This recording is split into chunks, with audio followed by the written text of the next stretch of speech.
দেলোয়ার হুসাইন সাইদি যখন আপনার মৃত্যুর আগে একটা গজল ভাইরাল হয়েছিল, আপনারা শোনেন নাই? শোনেন নাই? কি গজল গেছিল বলেন তো দেখি, মনে আছে নিকা? আল্লামা সাইদি তুমি মরনি, শহীদ হয়েছো তুমি এটাই জানি, ঠিক না? আল্লামা সাইদি তুমি মরনি, শহীদ হয়েছো তুমি এটাই জানি, কথা বলেন ঠিক না? এই গজলকে আমি একটু উল্টা বানাইছি, শুনবেন নাকি? সবাই কি শুনবেন? না আপনারা মনে হয় শোনার নিয়ত নাই? নিয়ত আছে? হয়তো আমরা মানুষ থাকতে পারি অল্প, আমার আলোচনার সঙ্গে যদি আপনারা অ্যাক্টিভ না থাকেন হয়তো বুঝতে পারছেন মুরব্বী বেশি, এবং সালপালারও অনেক আছে না নাই? আলহামদুলিল্লাহ বলেন। আমার আলোচনা যতক্ষণ চলবে ততক্ষণ আমার সঙ্গে অ্যাক্টিভ থাকবেন। অ্যাক্টিভ বোঝেন তো? আলোচনার সাথে যদি মোহাব্বত না থাকে আলোচনা করে মজা পাওয়া যায় না, কথা বলেন ঠিক কিনা? আও আমি জননী তুমি হারনি, দাদার কাছে গেছো এটাই জানি। আও আমি জননী তুমি হারনি, দাদার কাছে গেছো এটাই জানি, পালিয়ে গেছো তুমি এটাই জানি। ওগো হাসিনা তুমি হারনি, দাদার কাছে গেছো এটাই জানি, পালিয়ে গেছো তুমি এটাই জানি। জোরে বলেন কথা ঠিক কিনা? দেশটাকে শুষে খেলে 16টি বছর, প্রকৃত দেশপ্রেমী পাইনি কদর। দেশটাকে শুষে খেলে 16টি বছর, প্রকৃত দেশপ্রেমী পাইনি কদর। তুমি তো ছিলে শয়তানের নানি, কথা কয় না?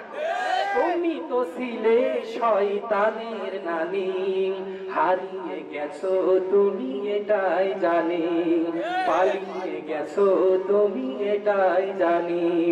ওগো হাসিনা তুমি হারনি, দাদার কাছে গেছো এটাই জানি, কথা বলেন ঠিক না?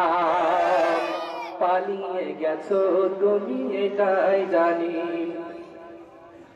উন্নয়নের নামে মূলা ধরিয়ে 100 কোটি টাকা নিয়ে গেলে পালিয়ে। উন্নয়নের নামে মূলা ধরিয়ে 100 কোটি টাকা নিয়ে গেলে পালিয়ে। তুমি তো ছিলে সেরা শাকসুন্নি, তুমি তো ছিলে সেরা শাকসুন্নি, দাদার কাছে গেছো এটাই জানি, পালিয়ে গেছো তুমি এটাই জানি, কথা বলেন ঠিক কিনা? এইবার যে কলিটা হবে খুব আঘাতপ্রাপ্ত কলি, আপনার কি শুনবেন? যে আঘাতপ্রাপ্ত শুধু আজ নয়, 16টা বছর ধরে আলেমদের উপর জুলুম অত্যাচার করা হয়েছে, অত্যাচার করা হয়েছে, জুলুম করা হয়েছে।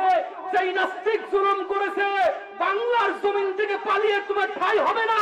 তুমি যেখানেই পালাও না কেন, তোমাকে ধরে নিয়েছে আইনের কাঠগড়ায় দাঁড়িয়ে ফাঁসি দেওয়া হবে হবে হবে। কারা কারা আজি আছেন তুই হাত উঁচু করে আল্লাহকে দেখিয়ে দেয়।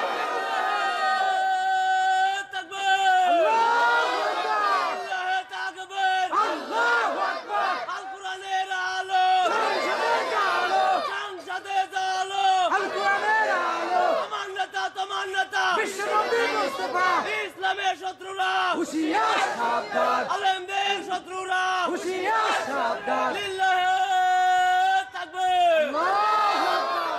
আপনারা কি ভয় পাচ্ছেন?